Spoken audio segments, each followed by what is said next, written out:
ஜியோ ஹாட்ஸ்டார்ல தமிழ் டப்பிங்கோட வெளிவந்திருக்கிற ஒரு ஹிந்தி வெப் சீரிஸான Kull the legacy of Rai Singh series எப்படி இருக்கு அப்படிங்கறத இந்த ரிவ்யூல பார்த்தலாம். இந்த சீரியஸ் வந்து தமிழ் டப்பிங்லேயே அவைலபிளா இருக்கு. அண்ட் இந்த சீரியஸா ஒரு 8 எபிசோட்ஸ் கொண்டு வந்து ரிலீஸ் பண்ணிருக்காங்க. இதுல இந்த 8 எபிசோடும் பார்க்கறதுக்கு எப்படி வந்திருக்கு அப்படிங்கறத டீடைலா இந்த வீடியோல பார்க்கலாம். இதுல இந்த சீரியஸோட கண்டென்ட், அதாவது கதையை பொறுத்தளவுக்கு ராய் சிங் அப்படிங்கிற ஒரு பெரிய பேலஸ், அந்த பேலஸா இப்போ ஒரு மகாராஜா ஆண்டுட்டு இருக்காரு. ஸோ இவருக்கு வந்து அல்சைமர் நோய் இருக்கு. இந்த மகாராஜாவுக்கு 2 ஆம்பளை பசங்க 2 பொண்ணுங்கன்னு சொல்லி மொத்தமா 4 பசங்க இருக்கிறாங்க. இதுல மூத்த பையன் வந்து பாத்தீங்கன்னா கீப்புக்கு பிறந்தவன். மத்த 3 பேர் தான் வந்து பாத்தீங்கன்னா மகாராஜாவோட ராணிக்கு பிறந்தவங்க. மகாராஜாக்கு இப்ப நல்லா பாத்துக்கக்கூடிய ஒரு பையன் அப்படிங்கிறது இந்த கீப்புக்கு பிறந்த பையன் மட்டும்தான். மத்த 3 பேருமே இந்த அரண்மனையா இது எப்படியாவது வித்தாவது வந்து பாத்தீங்கன்னா அவங்க காசை பார்த்துட்டு நவுண்டுட்டு போகணும் அப்படிங்கிற மாதிரியான ஒரு இன்டென்ட்ல இருக்காங்கன்னு சொல்லி மகாராஜாவுமே அந்த கடுப்புல தான் இருக்கிறாரு. இதனால குடும்பத்துல ஒரு பெரிய சண்டை வருது. அந்த சண்டையில முக்கியமா வந்து மகாராஜாவும் கடைசி பையனான அபிமன்யுவும் பெரிய ஒரு சண்டை. அடுத்த நாளே வந்து மகாராஜா இறந்து கிடக்குறாரு.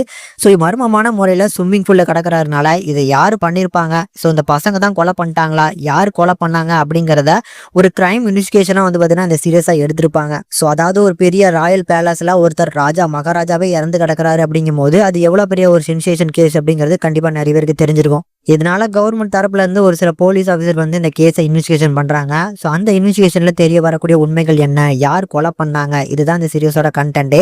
ரொம்ப அழகான சீரியஸுங்க. ஒரு 4 எபிசோடு இந்த 4 பேர்ல யாரோ ஒருத்தவங்க பண்ணிருப்பாங்க அப்படிங்கிற தாட்ல தான் ரன் ஆகும். ஸோ அந்த 4 எபிசோடுமே கண்டிப்பா ஒரு இன்ட்ரெஸ்டிங்கான ஒரு ஸ்கிரீன் பிளே, கண்டிப்பா இவங்க பண்ணிருப்பாங்களோ அவங்க பண்ணிருப்பாங்களோ அப்படிங்கிற ஒரு மிஸ்டீரியஸ்ல தான் கண்டிப்பா கொண்டு போயிருக்காங்க. 4வது எபிசோடுக்கு அப்புறம் யார் பண்ணாங்க அப்படிங்கிறது தெரிஞ்சிடும். ஸோ மிச்சம் இருக்கக்கூடிய அந்த 4 எபிசோட் அதை எதுக்காக பண்ணாங்க அப்படிங்கிற தாட்டை வச்சு நீட்டாக எடுத்திருப்பாங்க. ஆனால் 4 எபிசோட் நல்லா இன்ட்ரெஸ்டிங்காக போச்சு பார்த்தீங்களா. அதுக்கு இன்ட்ரெஸ்டிங்காக வந்து பார்த்தீங்கன்னா மிச்சம் இருக்கக்கூடிய 4 எபிசோட் கண்டிப்பாக இல்லை. இந்த சீரியஸை பொறுத்தளவுக்கு இந்த சீரியஸோட அந்த கேஸ்டிங்ஸ் கண்டிப்பாக சூப்பராக அமைஞ்சிருக்கு. ஒவ்வொரு கேஸ்டிங்லையும் நடிச்சிருக்கக்கூடியவங்களும் சூப்பரான ஒரு பர்ஃபார்மன்ஸ், ரைட்டிங் வைஸுமே அந்த ஒவ்வொரு கேரக்டர்ஸுக்கும் நல்ல டெப்த் கொடுத்து எழுதிருக்கிறாங்க. அதில் முக்கியமாக இந்த அபிமன்யு, இந்திராணி, காவியான்னு சொல்லி இந்த பசங்க கதாபாத்திரங்களோட ரைட்டிங்கே சூப்பராக இருக்கும். அதை தாண்டி வரக்கூடிய மாமனார், இந்திராணியோட ஹஸ்பண்ட்னு சொல்லி மற்ற கதாபாத்திரங்களுமே ரொம்ப அழகாக ஹேண்டில் பண்ணியிருக்காங்க. மேக்கிங் வைஸும் சூப்பரான ஒரு ப்ரெசன்டேஷன். ராயல் பேலஸ் அப்படிங்கிறதுனாலே அந்த ரிச்னஸை கண்டிப்பாக ஃப்ரேம் பை ஃப்ரேம் கொண்டு வந்திருக்காங்க. ரொம்ப அழகாக இருந்துச்சு பார்க்கறதுக்கே. விஷுவல் வந்து பார்த்தீங்கன்னா கிராண்டாக இருக்கு.